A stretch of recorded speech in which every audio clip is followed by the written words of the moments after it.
Greetings Exiles, BullShifter here back with another Path of Exile PS4 video.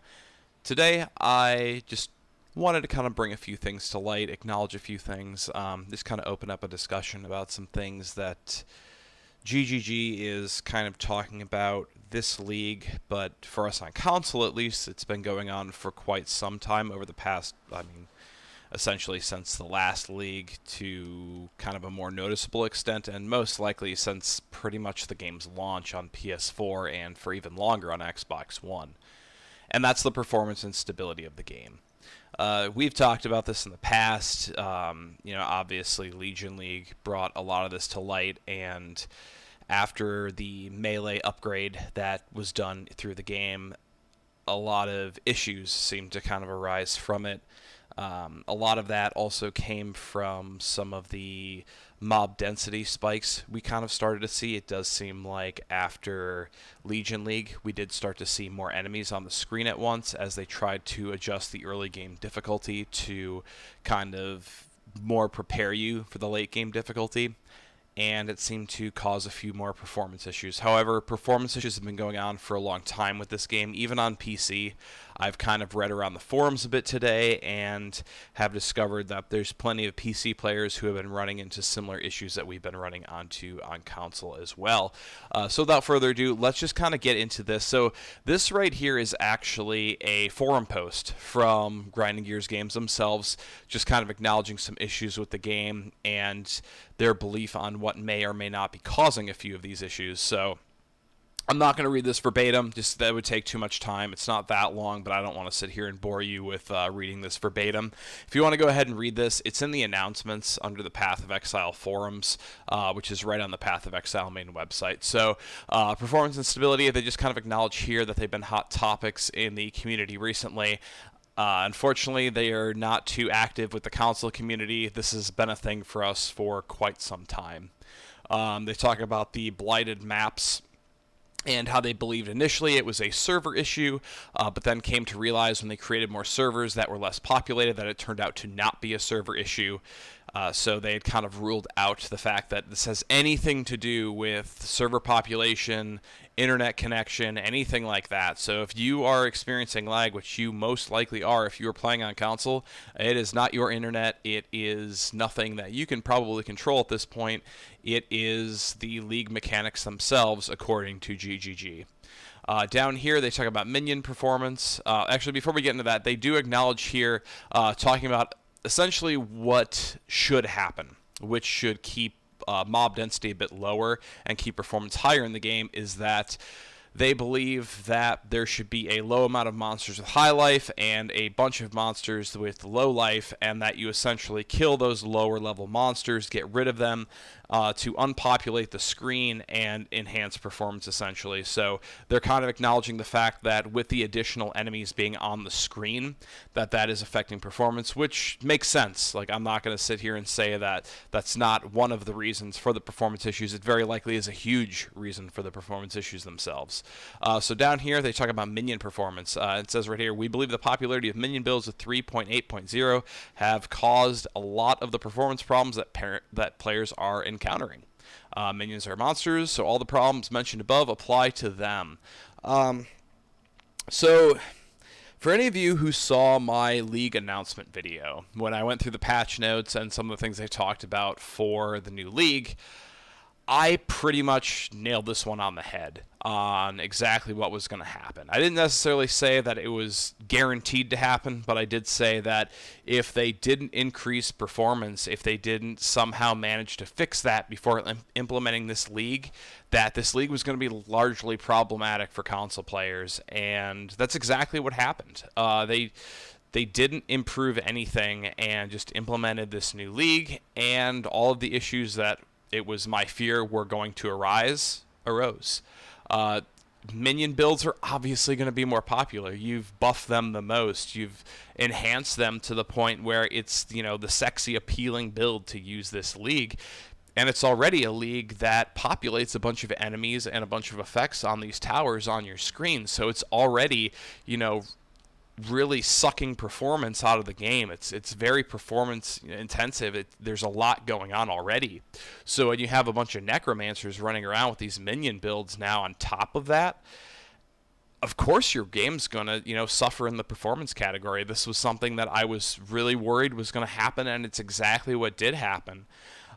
So because of this, there's some graphics driver crashes, which they have reached out to apparently AMD and NVIDIA. Not quite sure the reasoning behind that. Instance crashes. So this is basically like what we see on PS4 with the blue screen. I've talked to a few Xbox users. It sounds like you guys basically just get kicked to the dashboard. It's happening on PC as well now. So we are not alone. Client memory usage. Now, this is something that we won't see on consoles, but on PC, they're essentially using up a good majority of the memory on their PCs, and they also think this is because of too many game assets. That includes enemies. So there's too much going on the screen at once. Here they talk about engine versus gameplay performance. Essentially in here they're just talking about how they don't feel that it's necessary to create a new game engine, that they don't think that the game engine's the problem, that they take full responsibility for what's going on, but they believe that it's the gameplay choices that they've made for their engine. So we'll come back to that. Down here, this is our little tidbit for console exclusively. It just acknowledges that many of the above problems are much worse on console platforms due to their hardware limitations. So they're talking about where the game instance server would be overloaded by a blighted map. The console's comparatively slower CPUs also overloaded doing the client version of the calculations. They're basically telling us that on console we're experiencing even worse performance than what they're experiencing on PC, which, I mean, we kind of already knew that. We're going to have worse performance than, a high-end gaming rig. That's just the nature of consoles right now. PS4 and Xbox One, it's at the end of its lifespan. We're going to see a much more powerful console regardless of, what end of that battlefield you're on, whether you're a Sony hardcore or a Microsoft hardcore. Like, obviously, whatever the next Xbox is and the PS5, they're going to be much more powerful consoles that are going to be more on pace with a lot of the gaming rigs people are using. They'll still probably be significantly less powerful than, someone who goes out and spends $1,000, $2,000 on a gaming rig, which is understandable. It's probably going to be a $500 piece of hardware. They're going to jam pack it with as many, they'll get probably a solid state drive and, newer graphics cards and everything. But, you can only make a gaming console so good with, that cash limitation and still trying to appeal to the console gamer. So on console, we're never going to have the power and performance that you have on a PC. It's totally understandable. You pay 4 times as much for a gaming rig, you're going to have better performance. That's just a thing. That's a reality of it. My thing is here. Okay, so engine versus gameplay performance. They talk about how some of the decisions that they've made throughout gameplay, like the league mechanics themselves, are essentially affecting the game, causing these performance issues, and essentially causing all these problems.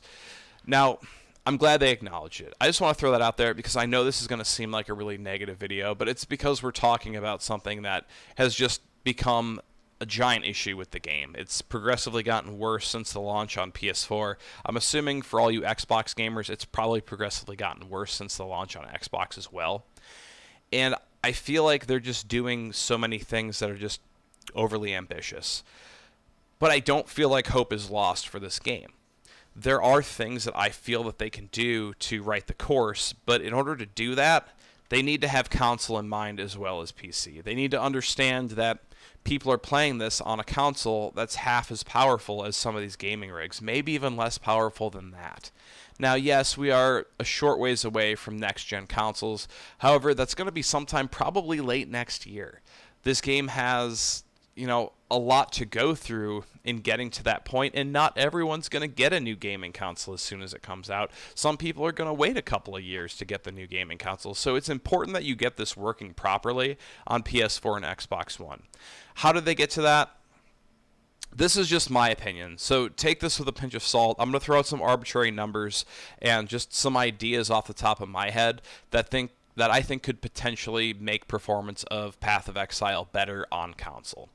Right now, in my opinion anyways, the two things that are bogging down the game the most are the effects in the game So a lot of your auras, a lot of the paid effects, just a lot of this extra flashy stuff that goes on in the background. The effects on the ground, the effects of enemies, your skills.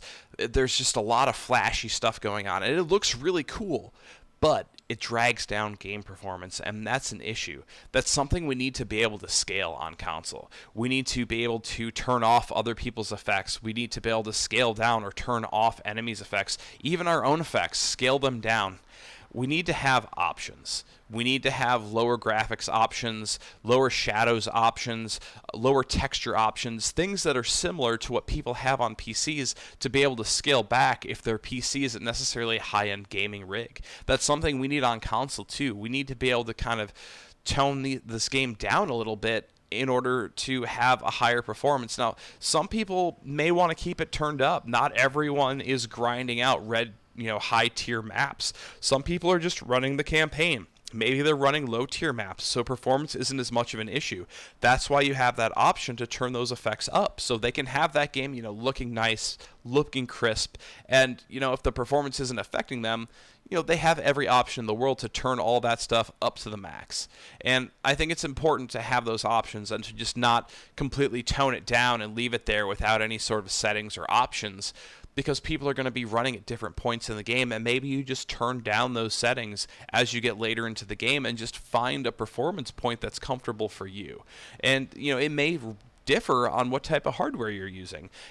Someone may be able to run higher on a PS4 Pro as opposed to a normal PS4, or an Xbox One X as opposed to an Xbox One S, or just a regular Xbox One. These are all things you have to kind of keep in mind, but as long as you put the options out there to lower these effects, the game performance can increase dramatically, and it can pump life right back into this game and bring back a lot of the people who simply aren't playing right now because of all the performance issues that they're having.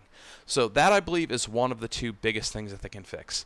And the second probably requires a bit more coding and kind of a bit of an overhaul of how mapping works, but it's the mob density. There's just too many enemies in the game, and they're acknowledging that here with this league, but it's not just this league. It's the game in general. We witnessed the same thing in Legion League, and as you run lower tier maps, when you first start running like tiers 1 through 5, you don't really run into nearly as many performance issues, at least before this league. Before these, different tower defense things and all the necromancer builds, before this was going on, performance didn't really start to stutter until you get to mid and high tier maps. And I think the reason for that is the mob density gets so much higher, and there's so many more modifiers and so many more, this relates back to point 1 with the effects. There's so many more effects on these enemies also, and having more enemies with more effects, it's also bogging down the game. So what I think could potentially be a good idea is, instead of actually increasing the amount of enemies on maps as you raise up in tiers, progressively, maybe you keep the same amount of enemies on each tier, but you progressively make those enemies just more difficult instead of more abundant. So, for example, and this is where I'm going to throw around some arbitrary numbers. They don't actually mean anything. These aren't hard stats. This is just for theory purposes. So say there's 100 enemies on a map on Tier 1. What if there was also 100 enemies on the map in Tier 16, the highest tier? So that way, essentially what you're doing, instead of increasing mob density, say Tier 1 is, except for the boss and maybe a couple of enemies, it's all white trash mobs. You go through, you run through it quick, you clear everything, you fight, maybe a blue mob or two, you fight a yellow or two, you fight the boss, the map's over. Tier 2, instead of having all those white mobs, maybe a couple more of them turn blue, same thing. You get up to the middle tiers, maybe you start seeing more yellows and more blues, more magic and rare mobs, and less of the white mobs, until you get to the point where you're in, red tier, and you're not really seeing any white mobs anymore. Now, the default is kind of running into those blue mobs, yellows are more abundant, and you have your boss at the end. So that way, you have a lot less, clutter on the screen itself, but the difficulty's still raising. So there's still reason to keep running those higher tiers. Now, one thing you'd have to likely do with that is probably increase drop rates a little bit to account for the fact that there aren't as many enemies dropping loot, so you'd need to adjust that in order for more loot to drop in general, which, like I said, this would take a bit more time, a bit more fine-tuning, but I believe the combination of those two things could really improve performance and make the game a really enjoyable experience for everyone on console. So these are just my thoughts. For right now, I'm kind of skipping out on this league at the moment. The biggest reason, one, I don't want to fight the performance issues anymore. I don't want to have a sour taste in my mouth for the game itself. It's why you haven't really seen me streaming Path of Exile lately. I'm just kind of stepping away for this league, giving them a chance to fix things, because, like I said, I don't want to sour on the game. I want to have a positive impression of the game, so, I'm just taking a little bit of a break from it, and I'm hoping that, if I kind of keep up with the patch notes, maybe pop in every now and again, that I'll be pleasantly surprised, and, I'll pick Path of Exile up, and hopefully by the time next league rolls around, we'll be playing a much more crisp and smooth game. In the meantime, I am playing a lot of Borderlands 3. What I've been doing a lot of the past week is trying to crush through that story, so that way I'm kind of more accustomed to the game, a bit more comfortable with the game, and maybe I can start making some tips videos for Borderlands 3 and doing some streams. I have beaten the story. I do feel comfortable with the game. So tonight I may actually do a little bit of a grinding stream to where there won't be any sort of story spoilers except for, the boss I'll be grinding. But there won't be anything, substantial in the story that should essentially ruin. So, comment down below. Let me know what you guys think about GGG kind of acknowledging these performance issues, things that you think can be fixed, and just kind of, where you stand with the game at the moment. Like I said, I'm not completely giving up on the game by any means, but for now I'm just kind of stepping away. I'm going to be paying attention and just kind of seeing when things get fixed, just because I don't want negative feelings towards the game. I do still really like the game, and when it performs well, I still believe it's the best ARPG on the market. So, as always, thanks for watching. I really appreciate it, guys. I know I've been on a bit of a hiatus lately, but I do plan on coming back with a few, like I said, Borderlands 3 streams for now. And, hopefully GGG figures this out, and we end up getting a nice, crisp Path of Exile experience, a better one than we've even had in the past. So, until next time, may the RNG be with you. Always.